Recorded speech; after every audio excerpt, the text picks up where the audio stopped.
The year 1066 stands as one of the most pivotal moments in English history, marked by a succession crisis that would forever change the fate of England. The story begins with the death of Edward the Confessor, the childless English king who passed away on January 5, 1066. His death sparked a complex succession dispute that would draw ambitious claimants from across northern Europe. Edward's death left a power vacuum that three powerful men sought to fill. The English noble council, known as the Witan, swiftly chose Harold Godwin's son, the wealthy and influential Earl of Wessex, as their king. Harold was arguably the most powerful nobleman in England and had served as Edward's trusted advisor. His supporters claimed that Edward had named him as successor on his deathbed, though this remains disputed by historians. However, across the English Channel, William, Duke of Normandy, had other ideas. William claimed that years earlier, Edward had promised him the English throne, and more importantly, that Harold Godwin's son himself had sworn a sacred oath to support William's claim while visiting Normandy in 1064. William maintained that Harold's oath was taken over holy relics, making his subsequent acceptance of the crown not just treachery, but sacrilege. Harold Godwin's son came from the most powerful noble family in England. His sister was Edward the Confessor's wife, and his family controlled vast estates across the country. He was an experienced military commander and administrator, well versed in English law and custom. More importantly, he was seen as a strong leader who could defend England against external threats. William of Normandy, known for his military prowess and political cunning, had transformed Normandy into one of the most powerful duchies in France. Despite being illegitimate, hence his other nickname, William the Bastard, he had succeeded his father at a young age and survived numerous challenges to his authority. By 1066, he had proven himself a skilled ruler and military commander, earning respect and fear in equal measure. The political landscape was further complicated by a third claimant, Harald Hardrada, the King of Norway, who based his claim on an ancient agreement between his predecessor and earlier English rulers.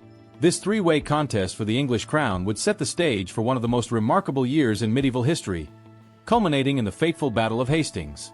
This period represented more than just a simple succession dispute. It was a clash of cultures and systems. The Anglo-Saxon England of Harold Godwin's son was deeply rooted in Germanic traditions, while William's Normandy represented a more feudal, French-influenced society. The outcome of their contest would determine not just who would wear the crown, but what kind of kingdom England would become. The road to the Battle of Hastings was marked by meticulous planning on William's part and a series of challenging circumstances that would test Harold's defensive capabilities to their limits. Upon learning of Harold's coronation, William of Normandy began an unprecedented military preparation campaign. He ordered the construction of a massive invasion fleet, eventually assembling between 700 and 1,000 ships, a remarkable feat of medieval logistics and shipbuilding. The Norman Duke also engaged in a brilliant diplomatic campaign, securing the Pope's support by portraying Harold as a perjurer who had broken a sacred oath. This papal backing provided William with a powerful moral justification and helped him recruit soldiers from across Europe. William's preparation was extraordinarily thorough. He gathered an army of approximately 7,000 men, including infantry, archers, and perhaps most importantly, heavily armored cavalry, a military asset that the English forces largely lacked. The Norman army comprised not only his own subjects but also numerous mercenaries and adventurers from Brittany, Maine, and Flanders, all attracted by promises of English lands and wealth. However, nature itself seemed to conspire against William's plans. For several weeks during the summer of 1066, contrary winds kept his invasion fleet trapped in the Norman ports. This delay, which initially appeared disastrous, would ultimately prove fortunate for William's ambitions. Meanwhile, Harold Godwin's son faced the immense challenge of defending England's lengthy coastline. Aware of the dual threats from both Normandy and Norway, he stationed his army along the southern coast and positioned a powerful fleet in the English Channel. Harold maintained this defensive position throughout the summer of 1066, keeping his troops mobilized far longer than was customary for an Anglo-Saxon military force, which typically disbanded after a few months of service. The sustained mobilization began to strain Harold's resources and manpower. By early September, with harvest time approaching and no sign of William's invasion, Harold was forced to disband his army, allowing men to return home for the crucial harvest. This decision, though economically necessary, would have severe consequences. Just as Harold's forces dispersed, Harald Hardrada of Norway, accompanied by Harold's own exiled brother Tostig, launched a massive invasion in the north of England. Landing with around 300 ships and approximately 9,000 men, they achieved an initial victory at the Battle of Fulford on September 20th, Harold was forced to respond swiftly to this threat, leading his housecarls, professional soldiers, and hastily gathered militia on a remarkable forced march northward. In one of the most impressive military achievements of the age, Harold covered approximately 190 miles in just 4 days, taking the Norwegian forces completely by surprise at Stamford Bridge on September 25. The battle was decisive, with both Harald Hardrada and Tostig killed, and the Norwegian army virtually annihilated. Yet even as Harold celebrated this crucial victory, William's fleet, finally blessed with favorable winds, was crossing the English Channel. The Norman invasion force landed at Pevensey on September 28, while Harold and his army were still in the north, nearly 250 miles away. William immediately began constructing a wooden castle and ravaging the surrounding countryside to gather supplies and provoke Harold into a hasty response. Harold, receiving news of William's landing, was forced to march his tired army south immediately. This set the stage for the confrontation that would decide England's fate, with Harold's exhausted forces facing a fresh Norman army led by a commander who had spent months preparing for this single, decisive battle. The Battle of Hastings, fought on October 14, 1066, stands as one of the most significant and well-documented battles of medieval Europe. The confrontation took place on what is now known as Senlac Hill, near present-day Battle Abbey in East Sussex, where two distinctly different military forces and fighting styles would clash in a decisive encounter that lasted from dawn until dusk. The English army, under Harold Godwin's son, took up a formidable defensive position atop Senlac Hill. Their shield wall formation, a tightly packed line of warriors holding their shields to form an overlapping barrier, was the backbone of Anglo-Saxon military tactics. Harold's army, though exhausted from their recent northern campaign, numbered around 7,000 men, consisting of his elite housecarls, professional warriors, and the FYRD, local militia. The English fighters were primarily infantry, armed with axes, spears, and swords. William's Norman army, positioned at the base of the hill, presented a more diverse and tactically flexible force of similar size. His troops included mounted knights, infantry, and archers, representing a more modern approach to warfare. The Norman army was organized into 3 divisions: the Normans in the center commanded by William himself, the Bretons on the left wing, and the French on the right. The battle began in the early morning with a barrage of Norman arrows, which initially had little effect on the English shield wall, as many arrows either stuck in the English shields or flew harmlessly overhead due to the uphill angle. Following this opening phase, William ordered his infantry to advance uphill to engage the English line directly. The English responded with a barrage of thrown weapons, including spears and axes, causing significant casualties among the advancing Normans. What followed was a series of fierce hand-to-hand combat engagements, with the Normans struggling to break the English shield wall.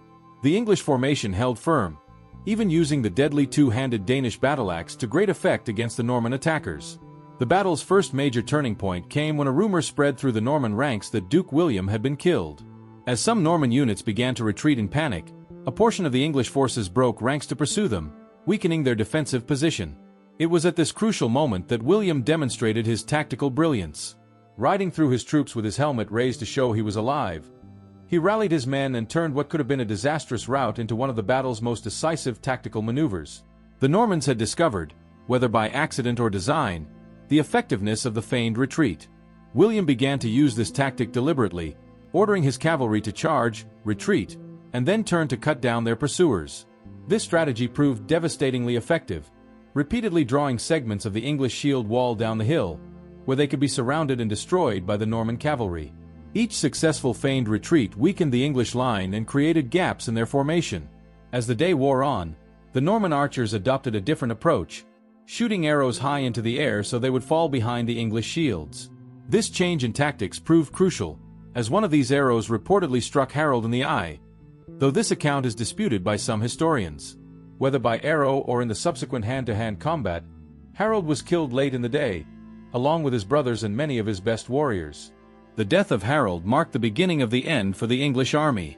Without their leader and with their shield wall broken in several places, the remaining English troops began to collapse. While Harold's personal guard fought to the death around his body, much of the surviving English force fled into the gathering darkness, pursued by Norman cavalry who showed little mercy. The battle had lasted approximately 9 hours, an unusually long time for a medieval battle. The Norman victory was complete but had come at a heavy cost, with heavy casualties on both sides. William had won his crown through force of arms, earning his epithet, the Conqueror, and England would never be the same again. The decisive outcome of the Battle of Hastings and its immediate aftermath marked a watershed moment in English history, fundamentally altering the course of the nation for centuries to come. The death of Harold Godwin's son became a defining moment in medieval warfare. While the exact manner of his death remains debated by historians, the traditional account, immortalized in the Bayeux Tapestry, shows him struck in the eye by an arrow. Whether this was the fatal blow or he was later cut down by Norman knights in the final melee, Harold's death dealt a devastating psychological blow to the English forces.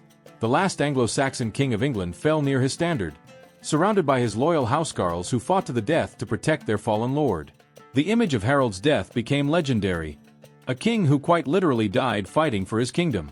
After Harold's death, the remaining English forces broke and fled into the gathering darkness. The Norman cavalry pursued relentlessly, cutting down many of the fleeing soldiers, though some managed to escape through the woods and swamps of the Sussex countryside. William had achieved a complete victory, but at a considerable cost. Estimates suggest that thousands of men on both sides lay dead on Senlac Hill. However, William's victory at Hastings did not immediately make him King of England.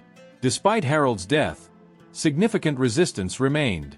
The English nobles initially rallied around Edgar Etheling, the young grandson of Edmund Ironside, as their candidate for the throne.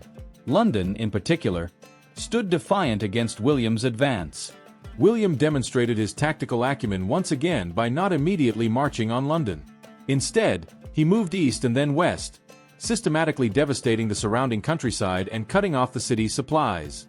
He captured Dover, Canterbury, and Winchester, building fortifications to secure his position. This strategic encirclement of London proved effective. By December, the city's resistance began to crumble. On December 25, 1066, William was crowned King of England in Westminster Abbey. The coronation ceremony itself dramatically illustrated the tension between conqueror and conquered. When the assembled crowd shouted their acceptance of William as king, a traditional part of the ceremony, the Norman guards outside, mistaking the noise for an uprising, set fire to nearby houses. The coronation attendees fled the abbey in panic, leaving only William and the trembling clergy to complete the ceremony. William's coronation marked the beginning of profound changes in English society. He took the title King of the English, maintaining some continuity with Anglo-Saxon traditions while simultaneously introducing Norman customs and feudal practices. He ordered the construction of the White Tower, the central keep of the Tower of London, as a symbol of his power and a means of controlling the city. The new king faced several years of rebellion and resistance, particularly in the north of England. His response was brutal and effective. The harrying of the north between 1069 and 1070 devastated large areas of northern England, breaking resistance through a systematic campaign of destruction that left deep scars on the landscape and population. To legitimize his reign, William carefully balanced continuity and change. He maintained many English institutions while gradually replacing the Anglo-Saxon aristocracy with Norman nobles. He kept the office of sheriff and the system of shires, but introduced the concept of knight service and a more sophisticated feudal hierarchy. The aftermath of William's victory would reshape every aspect of English society, from its language and culture to its political and social structures. The Norman Conquest represents one of the few times in history where a single battle truly did change the course of a nation's development.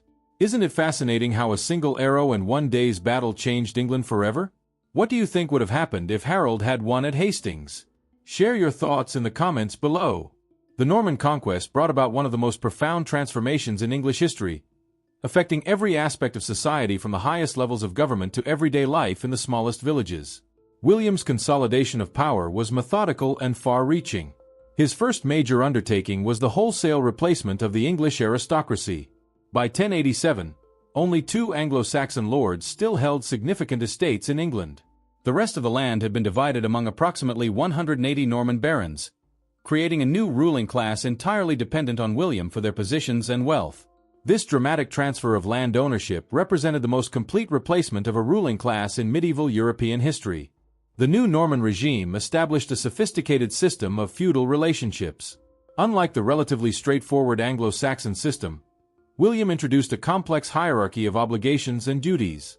Every piece of land was ultimately held from the king, creating a pyramid of loyalty that bound the entire kingdom together. This feudal system was far more structured than anything that had existed in Anglo-Saxon England, with precisely defined military obligations and a clear chain of command. One of William's most remarkable achievements was the creation of the Domesday Book in 1086, an unprecedented survey of England's wealth and resources.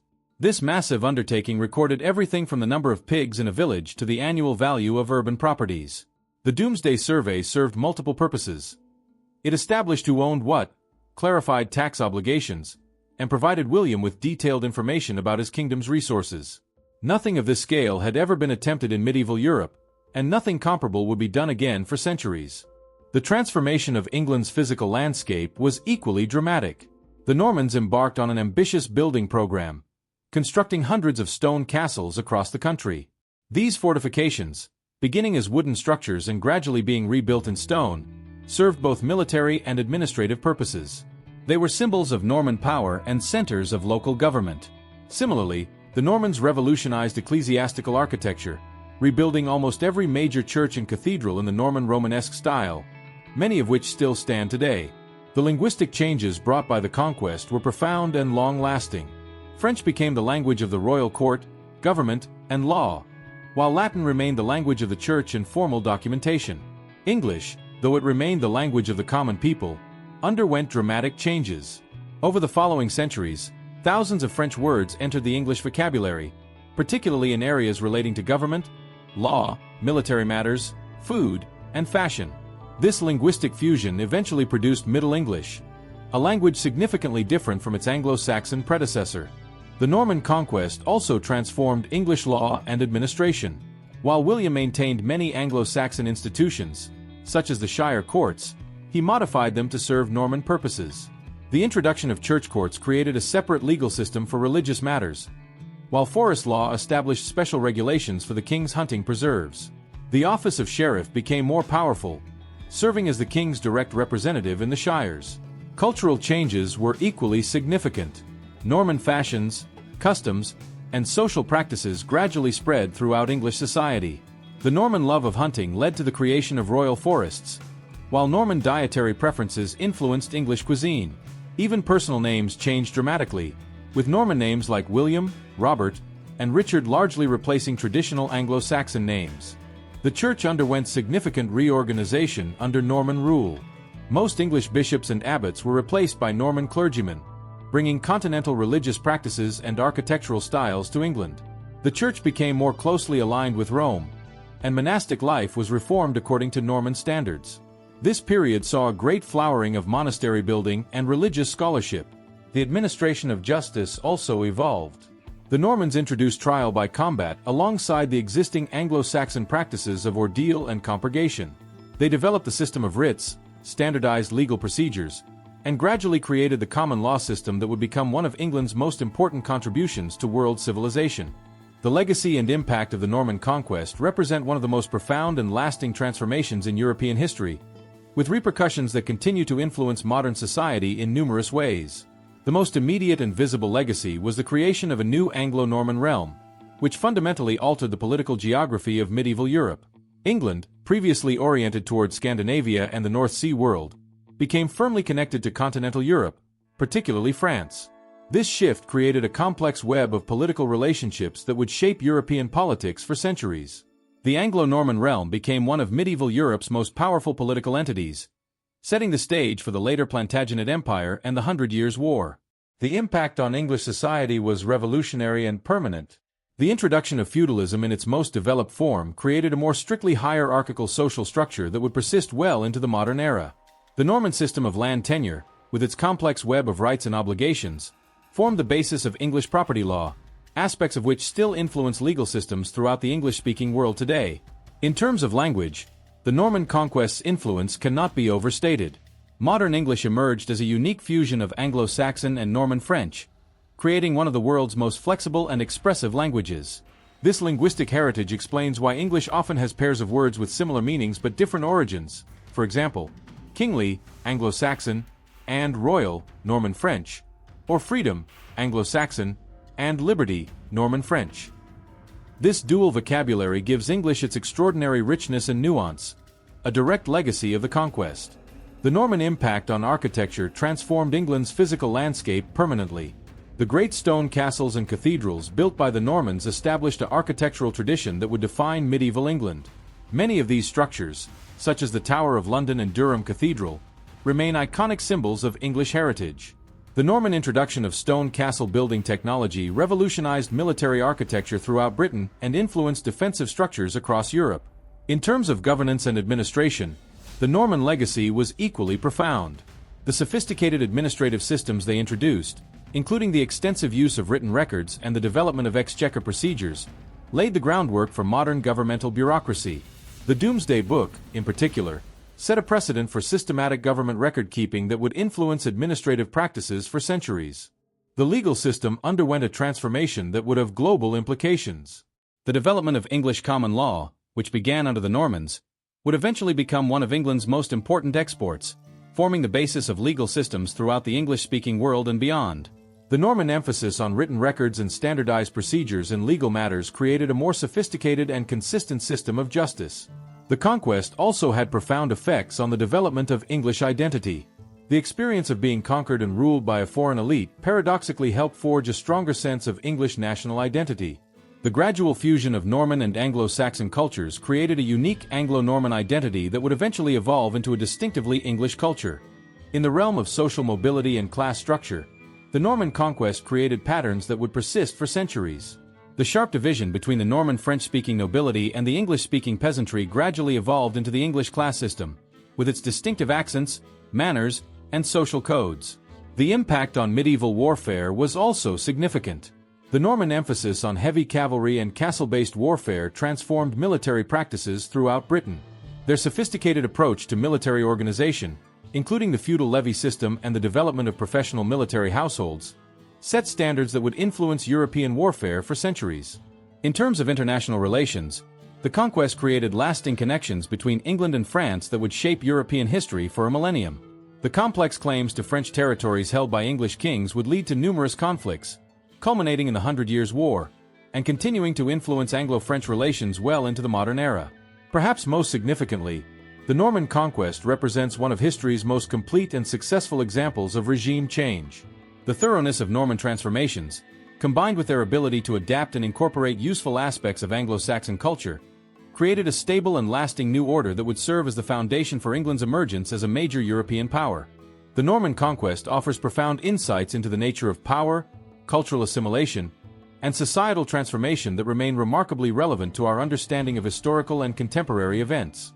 One of the most striking lessons from the Norman conquest concerns the mechanics of successful regime change. William's approach to conquering and ruling England provides a masterclass in balancing force with legitimacy. While he used overwhelming military power to establish his rule, he simultaneously sought to legitimize his authority through existing legal and cultural frameworks.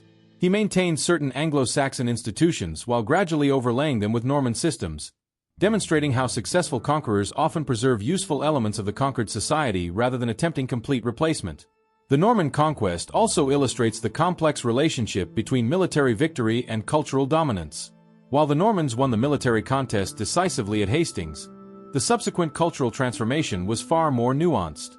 Rather than simply imposing their culture wholesale, the Normans underwent their own transformation, creating a unique Anglo-Norman culture that was neither purely Norman nor Anglo-Saxon. This process mirrors many modern examples of cultural interaction, where initial conquest or dominance often leads to unexpected forms of cultural synthesis. The role of language in power relations is another crucial insight from this period. The Norman introduction of French as the language of power, while allowing English to remain the common tongue, created a linguistic hierarchy that reflected and reinforced social divisions. This dynamic has clear parallels in modern societies, where language often serves as both a tool of power and a marker of social status. The eventual emergence of Middle English as a hybrid language demonstrates how linguistic evolution often reflects broader social and political changes. The conquest also provides valuable insights into the nature of technological and administrative innovation in society. The Normans brought new military technology, castles, new administrative systems, feudal organization, and new architectural styles, Romanesque, to England. Their success in implementing these innovations shows how technological and administrative advantages can be as crucial as military might in establishing and maintaining power. Looking at modern parallels, the Norman conquest offers interesting perspectives on contemporary issues of globalization and cultural change. Just as the Norman conquest connected England more closely to continental Europe, creating new networks of trade and cultural exchange, today's globalization creates new connections and dependencies between nations and cultures. The ways in which local cultures adapt to and resist external influences during the Norman period can inform our understanding of similar processes today. The Conquest also provides insights into the nature of elite replacement and social mobility. The wholesale replacement of the Anglo-Saxon aristocracy with Norman nobles represents an extreme example of elite turnover, with parallels in modern political revolutions and regime changes.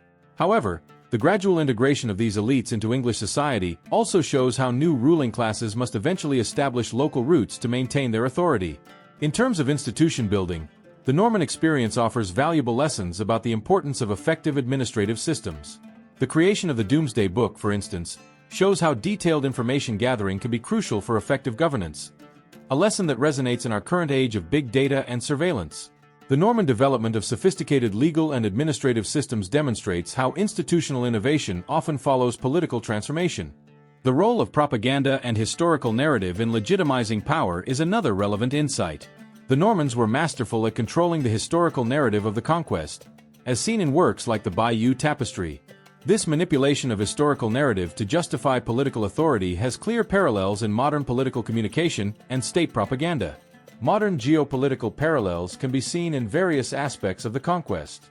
The importance of controlling key infrastructure, castles then, strategic assets now, the role of international alliances, William's gathering of support before invasion, and the management of resistance movements, the harrying of the North, all have modern equivalents in contemporary power politics. Perhaps most relevantly, the Norman conquest demonstrates how moments of dramatic change, while initially traumatic, can lead to periods of remarkable cultural and institutional innovation. The fusion of Norman and Anglo-Saxon elements created something new and ultimately more sophisticated than either of its constituent parts. A lesson that might offer hope in our own era of rapid social and technological change. The Battle of Hastings stands as a watershed moment that fundamentally altered the course of English and European history. This single battle, fought on October 14, 1066, did more than simply change who sat on the English throne. It initiated a complete transformation of English society, language, and culture that continues to resonate nearly a millennium later. The Norman victory at Hastings represents one of those rare historical moments where we can point to a single day that changed everything. The death of Harold Godwin's son and the triumph of William the Conqueror marked the end of Anglo-Saxon England and the beginning of a new era that would see England become one of medieval Europe's most powerful kingdoms. The sophisticated Norman administrative systems, their feudal structure, and their architectural innovations fundamentally reshaped England's political and physical landscape. Perhaps most remarkably, the Norman conquest's influence remains visible in modern times. The English language we speak today, with its unique blend of Anglo-Saxon and Norman French vocabulary, is a direct result of this historical event. The common law legal system, which originated in Norman England, now forms the basis of legal systems across much of the English-speaking world. Many of the magnificent castles and cathedrals built by the Normans still stand as testament to their lasting impact on England's architectural heritage. The Battle of Hastings reminds us how history often turns on singular moments and individual decisions. Had Harold not been forced to fight two major battles in quick succession, had the winds not favored William's crossing at that precise moment, or had any number of other factors played out differently, the entire course of English and European history might have taken a dramatically different path. This battle serves as a powerful reminder of how military engagements can have consequences that extend far beyond the immediate aftermath of victory or defeat. As we reflect on the Battle of Hastings and its aftermath, we must consider not only the immediate military victory but also the profound cultural synthesis that followed. The Norman conquest demonstrates how conquest and cultural exchange, despite their often violent beginnings, can lead to remarkable creativity and innovation. The England that emerged from the Norman conquest was neither purely Norman nor purely Anglo-Saxon, but rather a unique hybrid that would develop its own distinct identity and influence the course of world history. Today, nearly a millennium after William's victory, the effects of the Norman conquest continue to shape our world in countless ways, from the words we speak to the laws we follow. The Battle of Hastings stands as a powerful reminder of how a single day can change the course of history, and how its ripples can continue to influence societies for centuries to come. It teaches us that history is not merely a collection of dates and facts, but a complex web of causes and effects that continues to influence our lives today. Looking back at 1066, we can see how this pivotal year, and particularly the Battle of Hastings, exemplifies the complex ways in which military conquest, cultural exchange, and social transformation interweave to create historical change. The Norman conquest remains one of history's most compelling examples of how a single event can fundamentally reshape a nation's destiny, leaving an indelible mark on the course of human civilization. The story of Hastings and its aftermath continues to captivate historians and history enthusiasts alike, reminding us that the past is not just a distant memory but a living force that continues to shape our present and future. As we study this remarkable historical event, we gain not only insights into medieval England but also a deeper understanding of how historical transformations occur and how their effects can endure through the centuries. If you found this exploration of the Battle of Hastings fascinating, I encourage you to delve deeper into this pivotal period of history. Share your thoughts about how this historic battle changed the course of English history, and consider how different our world might be today had events unfolded differently on that fateful October day in 1066.